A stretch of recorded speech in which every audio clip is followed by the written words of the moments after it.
Can't you think of anything else you want for your birthday? Something very special? Yes, What? a bush baby. A bush baby?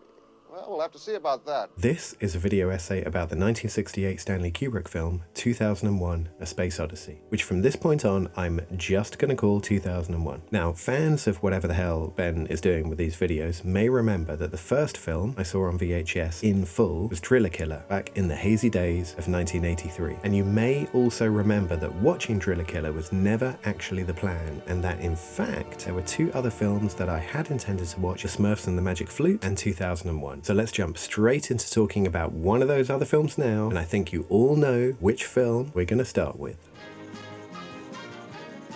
The Smurfs and the Magic Flute was released in 1975, written and directed by Peyo, pen name of Pierre Culliford, who was also the creator of the Smurfs. How nice that the creator of something got to write and direct the first movie of it. Does that happen often? I have no idea. Anyway, it's an adaptation of the book of the same name, and I need to tell you a few quick things about the book, or rather French language comic books in general. I had a copy of the book ahead of seeing the film and was super familiar with it. You see, I grew up surrounded by French speakers, but spoke no French myself. Nevertheless, I inherited a large number of French language comic books, some of them French, some of them Belgian, some of them ones which you've probably heard of before, like Asterix and Tintin and the Smurfs, and then others which you may have never heard of, like Spirou and Fantasio, Marsupilami, Bull and Bill, Gil Jourdan, Lucky Luke and Blueberry. My favourite was one called Gaston, which seemed to be about a constantly smoking and or sleeping office worker who invented things in his spare time. I say seemed to be about because I didn't speak French, so I had to infer what the hell was going on from the pictures. Sure, I had the lightest smattering of vocabulary, but that will only take you so far. Anyway, why am I mentioning all this? Because I kind of knew the Smurfs and the Magic Flute like the back of my hand by the time I saw the film. Although, as mentioned, I didn't speak French, so you know. But one thing I did know was that the main characters in the Smurfs and the Magic Flute were called Johann and Pierre-Louis. Cut to the English language dub of the film and...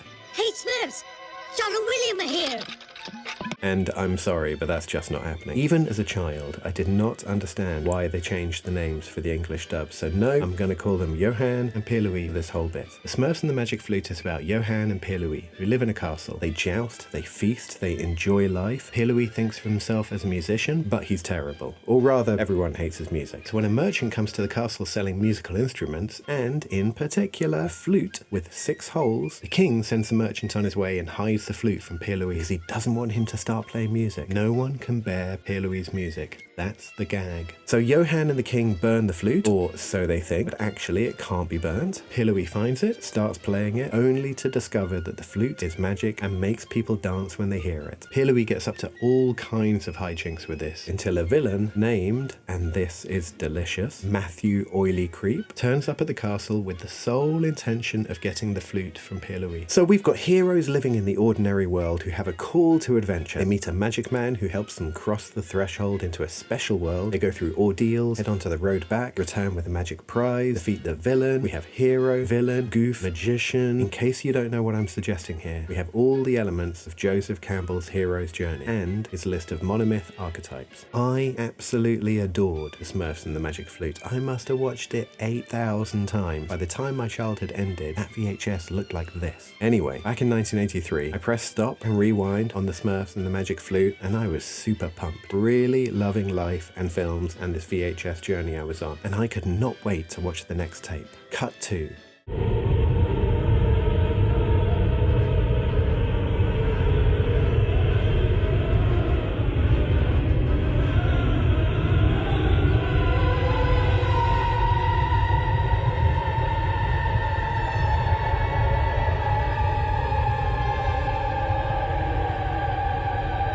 To little me, blinking, going, what? It felt like adults back then looked at me and thought, huh, you like films? Here, this is a film, and then showed me Driller Killer, or 2001, or some other titles that I just don't think people would really show to kids these days. And maybe that's a shame, I don't know. Regardless, 1983, me watching 2001 for the first time, having just watched The Smurfs and the Magic Flute, I think the first preoccupation I had was, who the hell is the hero in this film? Is it this guy? Or this guy? Or this guy? Or this guy? Or this guy? Or this guy? I mean, in a way, this guy's your hero for a while, but then he beats someone to death. I suppose Haywood is our hero for a bit, even though you've never particularly warmed to him. And then there's Hal, but he murders everyone. And then there's Dave, you're with him, rooting for him to stay alive, but he does kill Hal, although Hal is also just a machine, so maybe that doesn't matter at all. And who's the villain for that matter? Is it this guy? Or this guy? Or this guy? Or this guy? Or this guy? Or this guy? Or maybe this guy? And a quick shout out to the fact that if you were British and watching this film in the early 80s, then hands down, the most famous person in this film was, without question, this guy, Dr. Andrei Smyslov, played by Leonard Rossiter, who was a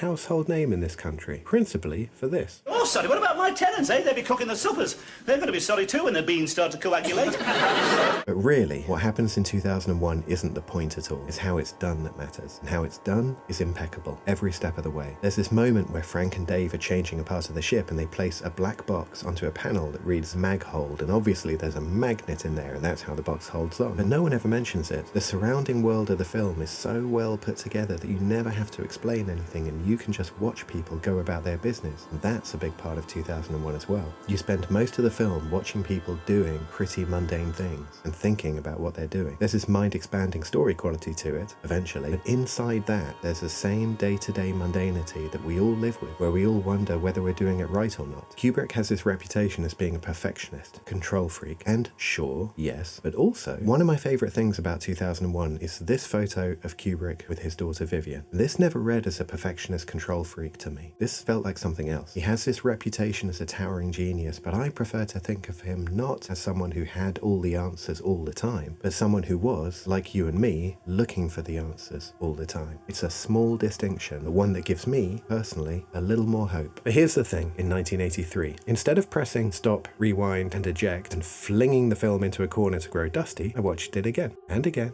and again, easily over 100 times, possibly 200, maybe even creeping into the 300s. I spent years and years and years watching 2001 over and over again, and it wasn't that I was trying to work out what was happening in the film. No, it was because, and please don't judge me too harshly here, I was kind of convinced that there was some kind of code burned into the film that couldn't be seen at first glance. I'm not talking about the subtext of the film here, or again, the idea of trying to work out what means what. I thought there was an actual code, like that thing in the Matrix, burned into the grain of the image, and if you watched carefully enough and for long enough, you too might be able to see this code. This taps into the part of me that, as a child, was also convinced that the writing on manhole covers was enormously important, because otherwise, why would it be there? And I would always take the time to stop and read every word on a manhole cover whenever I happened to pass one, out of respect to the unseen hands that had chosen those words and left them there. I'm aware that this might sound a bit mental, but that's genuinely what I thought was happening. Years later, when I started reading William Burroughs, I ran into a similar thing when I thought it was extremely important to read every word in the book. If you've ever read any Burroughs, like Naked Lunch, Soft Machine, Wild Boys, etc., then you know that it can be a bit of a slog. A waterfall of horrendous words comes at you, and there's a real strong temptation for your eyes to just start skipping over the words to make your progress a little bit easier. But I kind of thought that his books were like an incantation and that you had to read every single word, or otherwise the spell wouldn't work. Maybe it's also worth mentioning that back in 1983 I was very much into space. I had a lot of books on space, including my favourite, the Charlie Brown Cyclopedia, and was filled with awe for space. It didn't hurt that adults at the time used to quote Carl Sagan on a regular basis either. His personal journey television show Cosmos was first broadcast in the UK in 1981, had a big impact over here. Whenever I would be dragged along to boring as all hell events for grown-ups, someone would invariably end up talking to me, and when they heard I liked space, they would usually paraphrase a Carl Sagan soundbite that I had already heard on the show about handfuls of sand and stars in the sky. Carl Sagan's impact on the world was profound, and he left behind a permanent mark in a shape all his own. It was part science, part poetry, and 100% him. Remember when people used to talk passionately about things they loved all the time, instead of things they hated? Things that brought us together while maintaining a sense of wonder at the awe and mystery of life?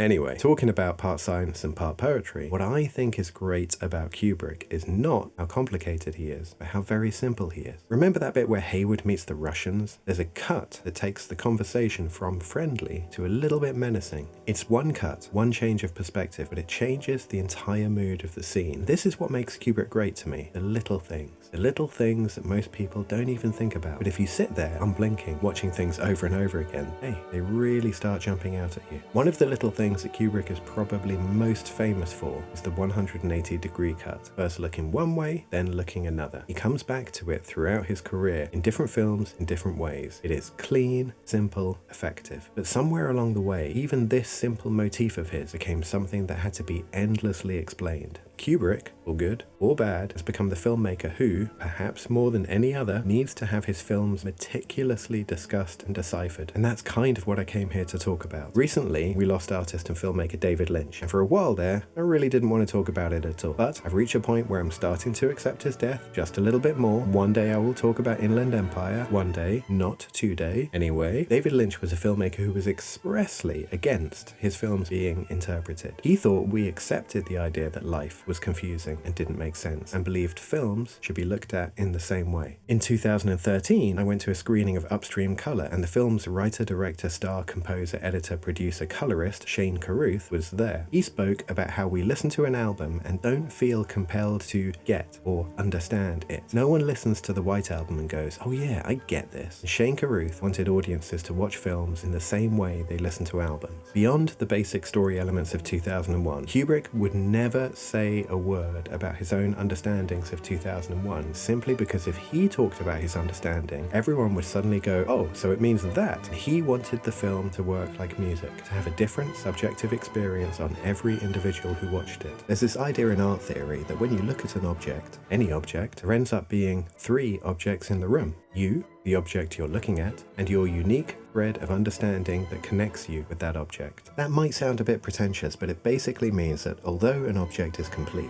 and never changing, we can often end up in unnecessary disagreements because although the object never changes, our understanding of objects is unique, and that is absolutely fine and probably how things should be. A lot of contemporary cinema audiences come to 2001 as a challenge, an intellectual puzzle, something to decode and understand, something to conquer, and something, weirdly, where an understanding needs to be right. But instead of being right, your understanding can exist in the same place as other people's, because you both have your unique thread of understanding. And I'm not saying that if you like 2001 don't talk about it, that would be weird. I'm just saying that I don't think it needs to be seen as a challenge and understood and explained away in every aspect. 2001 is a mystical experience where your interpretation of the film is just as valid as anyone else's. The Smurfs and the Magic Flute in 2001 could not be more polar opposite films, and yet they are eternally tied together in my mind. I encountered both of them mere hours apart, and they're representative of a time in my life when anything seemed possible and everything seemed dreamlike and mysterious. One day I pressed eject on the Smurfs and the Magic Flute, and I never watched it again.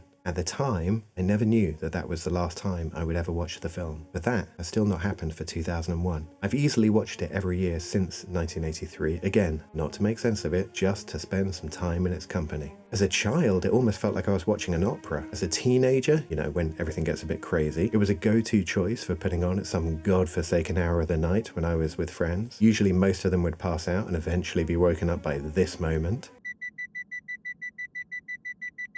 In my 20s, I got very wrapped up in how everything was done and loved marveling at the details. All those computer screens, 8mm projections. Imagine that, what a trip. And my life and my relationship with 2001 just both keep going on and on and on. One day, of course, I will watch 2001 for the last time. And just like that last time I took the Smurfs and the Magic Flute carefully out of the VCR and put it back into its box, I won't know it's the last time. But that's us. Aware of our own mortality and our place in the universe, and yet somehow pretending that's not the case, and instead spending most of our time on mundane activities. I don't know. Is that a bit heavy? I think we can go with that. Normally, I end these videos by saying, so hey, you should watch this film. But that feels a bit redundant when you're talking about 2001, because you've seen this film multiple times. You've studied it. You've seen it on the big screen at rep events. You are completely familiar with everything about this film. so I cannot recommend that you go watch it. Instead, I'm going to recommend that the next time you rewatch 2001, you let go even just the tiniest bit of the idea that everything in the film has to mean something. Let it be music. Let it be a feeling. And if you fully never intend to rewatch 2001, I would recommend watching or rewatching the Carl Sagan show Cosmos, because it is beautiful. And I wish there were more things like that in the world. Hello. Hello. How are you, Squirt? Alright. What are you doing? Playing. Where's Mummy? Gone to shopping. Oh, who's taking care of you?